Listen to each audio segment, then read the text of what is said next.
little update on the 55. Putting in floor pans, just patching it. Some I'm making up.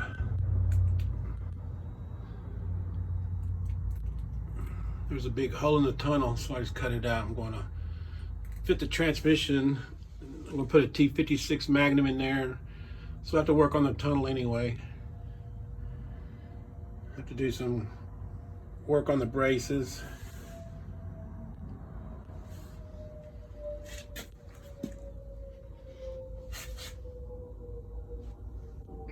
Cut out